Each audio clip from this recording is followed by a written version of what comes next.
Almodrote de Calabaza Amarilla, a delicious yellow squash and cheese casserole like my grandmothers used to make.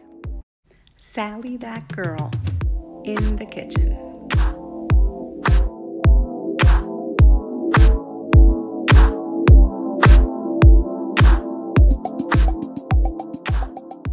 Hi everyone, and welcome to another episode of Sally that girl in the kitchen. In today's episode, I'm going to teach you how to make a yellow squash and cheese casserole, an almodrote de calabaza amarilla. Almodrote is what my grandparents, who were Sephardic-Turkish, used to call this type of vegetable dish that you make with some egg and cheese and you bake it off in the oven, and it is good. So if you've watched my channel before, I make an amazing almodrote with eggplant, almodrote de berenjena, which is delicious. And this version is the one that I make using yellow squash. And it is so perfect. I'm going to teach you how to make it so that it's not runny, it holds together well, and it's so good.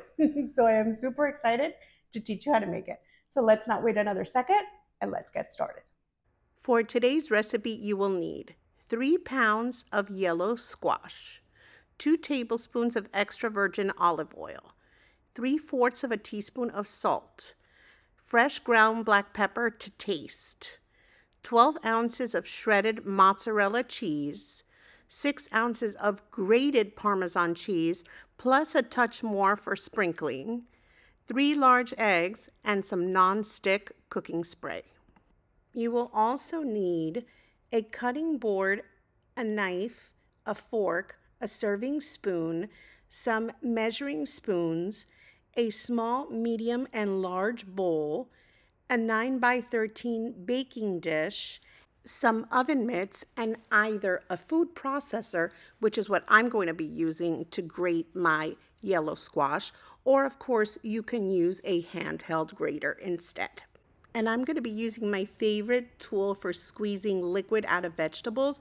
You can find that in my Amazon shop. I do make a small commission on any sales, but if you want to check that out, you can visit amazon.com/shop/Sally that girl in the kitchen, and I feature it there. It's super handy, but if you don't have one or don't want to purchase one, then you can use some cheesecloth instead.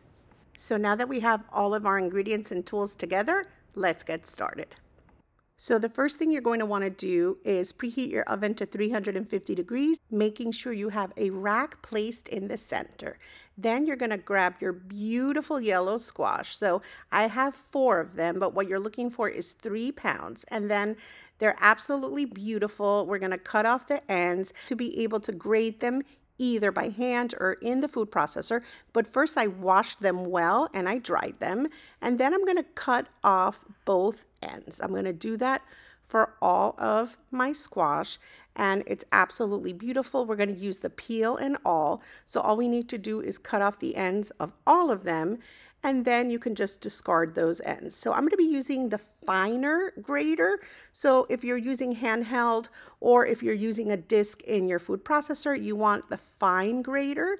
And then what I'm going to do is I'm going to make my job easy. I'm going to cut these down the center so that they fit comfortably in my chute. And then I'm just going to grate these with my processor, and it becomes so easy and so simple. Of course, my grandmothers did this by hand, but with modern conveniences, we just push these right through the chute, and in a matter of no time and with minimal effort, you're going to have beautifully grated yellow squash. Now, can you use zucchini for this recipe? Yes, you can. And can you even use a combination of yellow squash and zucchini? Yes, you can.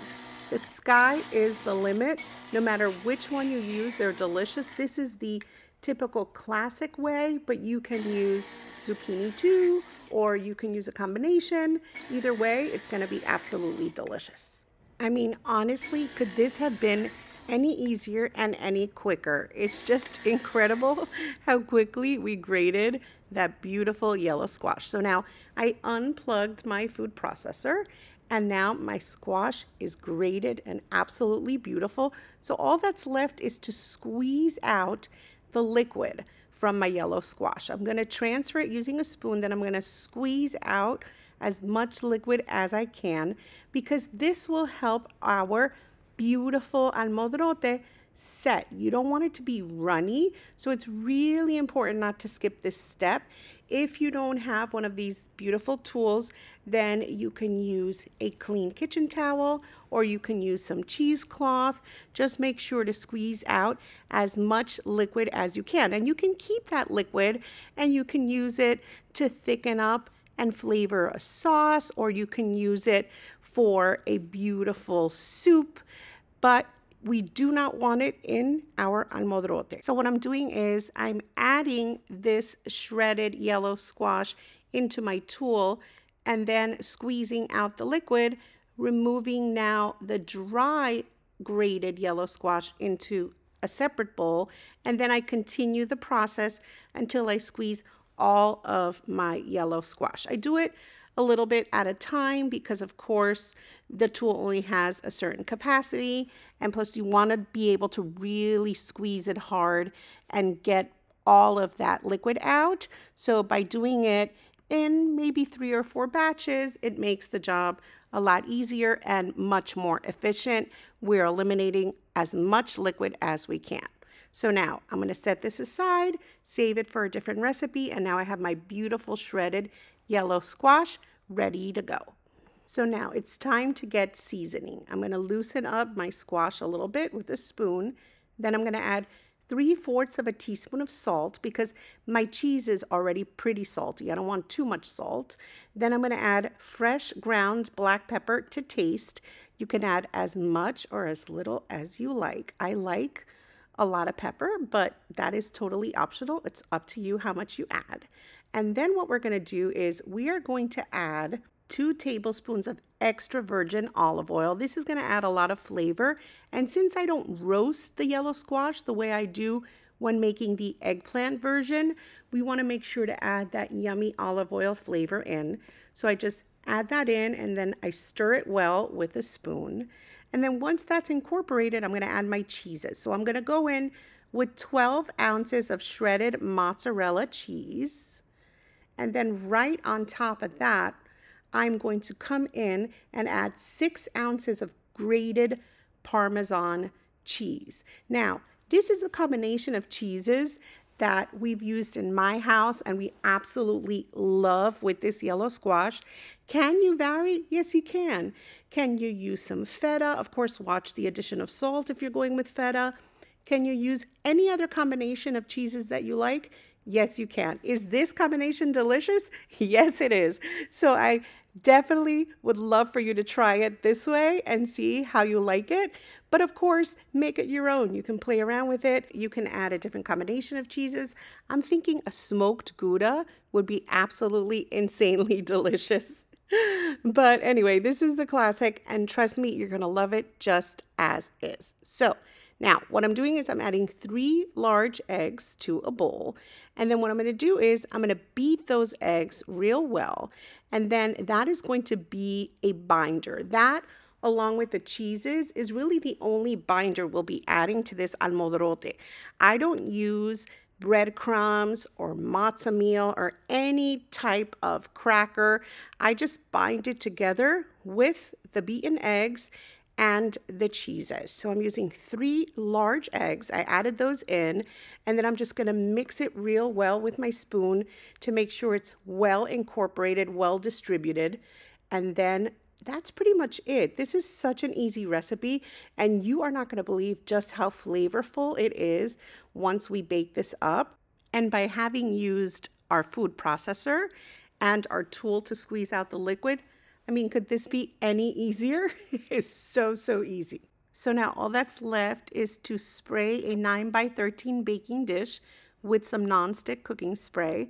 And then we're going to add in this beautiful yellow squash, Calabaza Amarilla, beautiful mixture of cheese, egg, and yellow squash right into our baking dish. And then I'm using the back of my spoon and I'm just kind of spreading it out so that I have an even layer. You want to ensure that it bakes well. And of course, when you serve a slice, you want to make sure that they're all a similar thickness. So then once we spread that out real well, all I'm going to do is come in with a touch more Parmesan cheese, and I'm going to sprinkle that on top just to help it get nice and golden in the oven. It's going to give it a beautiful color. And then this guy is ready to go. Look at how beautiful it looks, and it hasn't even been baked yet.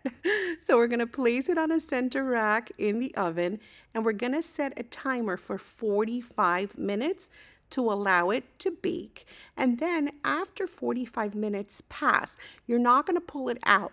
You're gonna take that beautiful golden almodrote, and what we're gonna do is we're gonna turn our oven on to broil, and then we're gonna set a 2-minute timer, but you're not going to walk away. You're going to turn on the light and you're going to watch your almodrote. You don't want it to burn. And once it is golden and absolutely gorgeous, you're going to pull it out. It smells delicious, phenomenal. It looks beautiful. That aroma is incredible. And I'm telling you, this is an easy, delicious, cheesy vegetable side dish that everyone is sure to love. I always say that yellow squash and zucchini are vegetables that even the finickiest of eaters are going to enjoy, especially when you prepare them like this. They're cheesy and just completely unexpected, has an amazing flavor, a delicious aroma. There's no way that everyone in the house is not going to want to try this. It's super yummy, easy to put together, golden and gorgeous. It makes for an amazing side anytime. I know you guys are going to love this. So the hardest part of this whole process has been waiting for this to cool down just a touch so that I can serve myself a slice, because the aroma is filling my kitchen. Oh my goodness. It smells so good. I cannot wait to take a taste. And it looks so absolutely inviting and beautiful and golden. It's just a absolutely delicious side dish. So now, enough with the admiring. It's time to serve myself a slice. I'm going in with that first corner piece. It's usually the hardest one to take out, but well worth the effort because it gets golden and delicious. It's cheesy. You see how it holds together? It's not runny or watery at all because we squeezed out the liquid, and it's just absolutely delicious. Look at how gorgeous that color is. You really can't go wrong with this delicious Almodrote de Calabaza Amarilla. It's beautiful. It's golden. So yummy. I can't wait. All right, here I go. Lucky me. Wow. You see how that edge has just a little extra bite, a little extra chew to it because it makes contact with the pan. It's definitely my favorite piece. So golden on the outside, so absolutely beautiful. And so crazy good. It is such a delicious flavor. It's so beautifully creamy, but it stays together. It's not running at all because we squeezed out all the liquid, but it's still somewhat creamy and cheesy and just absolutely delicious. And yet it's not an overpowering flavor because the yellow squash has a subtlety to it that is incredible, and the cheeses just make a perfect complement to that delicious yellow squash. It's so good. As you can tell, I can't stop myself from eating it. It's so perfect. You have to try it. So how crazy good does this yellow squash and cheese casserole look? I'm telling you, it's the perfect Almodrote de Calabaza Amarilla. It still remains juicy without being runny because, of course, we squeezed out so much liquid, and it's just got the perfect consistency with the right amount of egg, the right amount of cheese. It's a perfect balance. It's a yummy, yummy side dish that is going to go great with so many things. Trust me. Nah, better yet, don't trust me. You're going to have to try to make this recipe yourself. And of course, if you enjoyed today's recipe, don't forget to like it, to write me a sweet comment, share it with your friends, and of course, reach out to me. If you're not already following me on social media, I'd love to hear from you. If you make one of my recipes, the best way to reach me is through Facebook, Instagram, and Pinterest as Sally That Girl in the Kitchen, or what used to be Twitter, now X, TikTok, and Snapchat as Sally That Girl FL. You can always find me there, and I'd love to hear from you. I'd love to see a picture of your results, so definitely share those with me. And of course, if you're not already subscribed here on YouTube, stop what you're doing, go over, explore my channel. There's so many different things for you to see there, so many yummy recipes, and be sure to subscribe and to touch that little notification bell so that you can know every time I put out a new recipe, which I'm doing all of the time. I definitely don't want you to miss those.